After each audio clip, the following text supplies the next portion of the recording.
Merci de m'interroger et de faire partager, peut-être à travers le net, c'est comme ça, on dit ça, à beaucoup de monde, dans le monde entier. Mon point de vue, 2 jours après cet événement, je suis en Martinique, là, parce que je reviens de Paris. La première chose, c'est que je réponds à une observation de ceux qui voulaient rechercher ce qu'on appelle une manipulation, c'est-à-dire les socialistes m'auraient demandé de faire ce boulot qu'ils n'étaient pas capables de faire. Non, c'est totalement faux, pour une raison très simple, c'est que les socialistes n'ont pas l'habitude de me demander quoi que ce soit de cette nature, et je n'ai pas l'habitude non plus d'obtempérer et de servir d'objet à qui que ce soit. Et nous sommes un parti politique qui s'appelle le Parti progressiste martiniquais,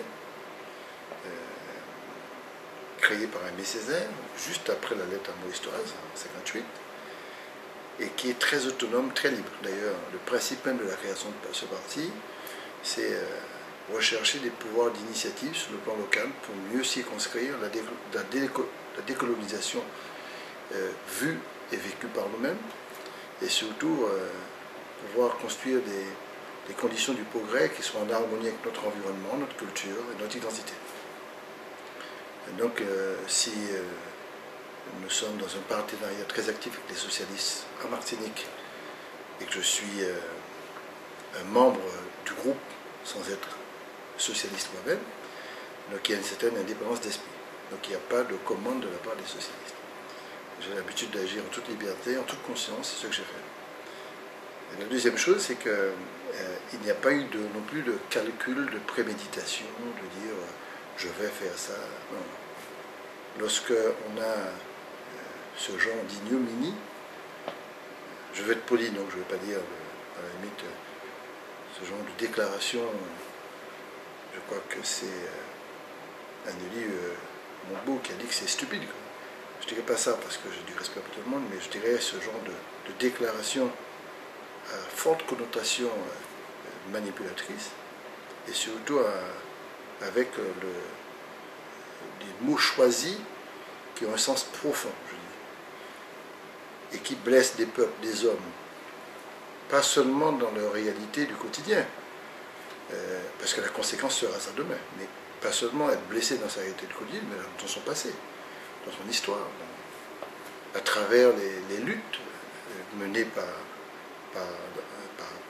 leurs ancêtres, pour à la fois dans l'exaltation du beau, mais aussi dans leur conquête, dans leur guerre, dans leurs difficultés, dans leur lutte contre toute forme de crime aussi qu'ils ont pu connaître dans leur pays, mais dans la beauté de leur art, de leur tradition, de leur coutume, de leur patrimoine, et qui s'entendent dire que toutes les civilisations ne se valent pas. M. Guéant ne dit pas toutes les civilisations sont différentes, ce qui serait à la limite une évidence, si on veut dire, sont différentes parce que sont riches différemment, se construisent différemment. Et surtout, on sait que c'est dans le temps que ça se construit, une civilisation. C'est pas dans un instant T.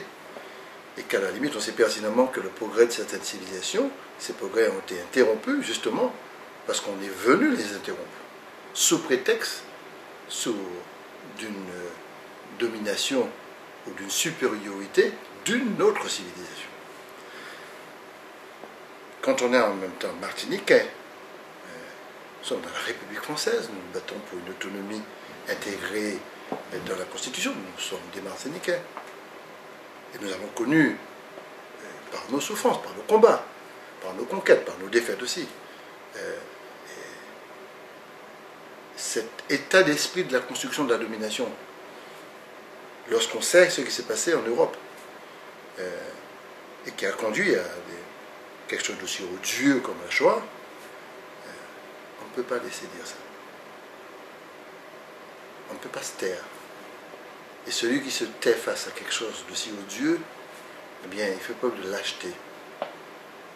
Circonstanciellement, parce que bon, il y a des contextes où il faut se taire, quoi. Où on fait quelques petites observations à la marge. Oui, le mot ne devrait pas être utilisé, le mot. Mais, on encore, c'est un mauvais ethnologue, pour paraphraser M. Raffarin. La première observation, c'était M. Juppé. Ou encore le ministre de la Coopération, qui a été assez clair. Le parlement de civilisation, il faut faire attention. Donc on blesse. Et quand on blesse, on a des réponses qui sont strictes, qui ne sont pas négociables, et des réponses extrêmement claires. Et c'est très spontanément, après la première lettre que j'ai rédigée, la lettre que j'ai rédigée à M. Guéant, c'est la deuxième, parce que j'ai une première lettre concernant la restriction de la capacité des étudiants étrangers, qu'ils soient chinois, roumains, japonais ou français, ou africains ou arabes, de pouvoir travailler dans de conditions acceptables en France après leurs études. On sait que la dynamique d'immigration a justement parfaitement alimenté la dynamique démographique en France, mais on ne tient pas compte. C'est un autre débat. Donc, quand j'ai demandé la possibilité de poser cette question en groupe, qui acceptait le principe de la question, je savais que j'avais une tâche difficile, une tâche éminemment importante, et donc j'ai posé cette question qui est en fait une déclaration de question adressée au Premier ministre.